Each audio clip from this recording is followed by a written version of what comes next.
పోయిన మొబైల్ మరియు స్నేహితుడి సూచన. సోను అనే 15 ఏళ్ల చిన్నారి ఆడుకుని ఇంటికి తిరిగి వస్తోంది. ఇంటికి తిరిగి వస్తుండగా ఒక అబ్బాయి ఏడుస్తూ కనిపించాడు. సోను అబ్బాయిని అడిగాడు, ఎందుకు ఏడుస్తున్నావ్?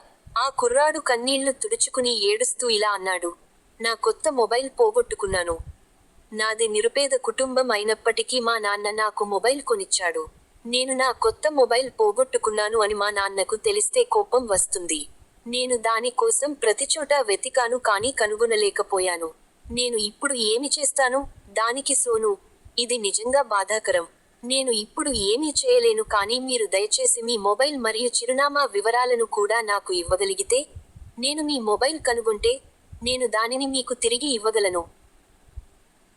సోను అబ్బాయి నుంచి వివరాలు రాబట్టి వెళ్లిపోయాడు. ఇంటికి వెళ్లే ముందు సోను తన స్నేహితుడి ఇంటికి వెళ్లాడు. అతను తన స్నేహితుడి ఇంటికి చేరుకున్నప్పుడు అతను పార్టీ చేసుకుంటున్నాడని తెలిసింది. పార్టీ కారణం కోసం సోను అతనిని అడిగినప్పుడు, అతని స్నేహితుడు ఈ రోజు కొత్త మొబైల్ కనుగొన్నట్లు సమాధానం ఇచ్చాడు. సోను అతనిని మొబైల్ గురించి అడిగాడు మరియు దాని గురించి తెలుసుకున్న తర్వాత అది తను దారిలో పరిచయమైన ఆ పేద పిల్లవాడి మొబైల్ అని సోను గ్రహించాడు. తన మొబైల్ దొరికిందని తెలిసి సోను సంతోషించాడు. సోను తన స్నేహితుడికి ఆ పేద బాలుడి గురించి చెప్పాడు మరియు దానిని అతనికి తిరిగి ఇవ్వమని సూచించాడు కానీ అతని స్నేహితుడు ఆ మొబైల్ ని తిరిగి ఇవ్వడానికి నిరాకరించాడు. సోను తన స్నేహితుడికి ఆ పేద బాలుడి గురించి చెప్పాడు మరియు దానిని అతనికి తిరిగి ఇవ్వమని సూచించాడు కానీ అతని స్నేహితుడు ఆ మొబైల్ ని తిరిగి ఇవ్వడానికి నిరాకరించాడు. సోను తన స్నేహితుడిని ఒప్పించడానికి ప్రయత్నించాడు.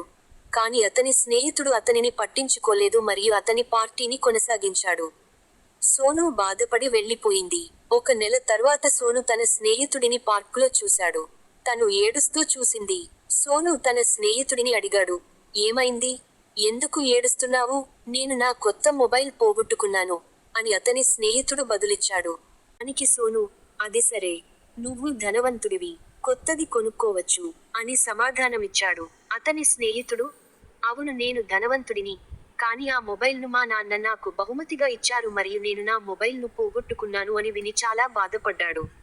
దానికి సోను, డోంట్ వర్రీ, ఎవరైనా దొరికితే వాపసిస్తారు అని సమాధానమిచ్చాడు. ఇది విన్న అతని స్నేహితుడు మళ్ళీ ఏడుపు ప్రారంభించి, లేదు, అతను తిరిగి రాడు ఎందుకంటే నేను ఆ పేద పిల్లవాడి మొబైల్ని తిరిగి ఇవ్వలేదు. ఆ మొబైల్ని తిరిగి ఇవ్వకుండా ఆ సమయంలో నేను చేసిన తప్పేంటో ఇప్పుడు సోనుకు అర్థమైంది. నేను గిల్టీగా ఫీల్ అవుతున్నాను. నా దగ్గర ఇప్పటికీ ఆ మొబైల్ ఉంది మరియు దానిని ఆ పిల్లవాడికి తిరిగి ఇవ్వాలనుకుంటున్నాను. సోను అది విని సంతోషించి ఆ పేద పిల్లవాడి చిరునామా కోసం ఇంటికి వెళ్ళింది. సోను మరియు అతని స్నేహితుడు ఆ మొబైల్ని తిరిగి ఇవ్వడానికి ఆ చిరునామాకు వెళ్లారు కానీ ఎవరూ లేరు. ఇరుగుపొరుగు వారిని అడగగా కొద్ది రోజుల క్రితం కుటుంబం వెళ్లిపోయినట్లు తెలిసింది. సోను అడిగినప్పుడు ఆ మొబైల్ని తిరిగి ఇవ్వనందుకు సోను స్నేహితుడు అపరాధ భావంతో ఉన్నాడు. నీతి: మనం ఒకదాన్ని ఎదుర్కొనే వరకు ఇతరుల సమస్యలను అర్థం చేసుకోలేము. మీకు వీలైనప్పుడు ఎవరికైనా సహాయం చేయడం మంచిది.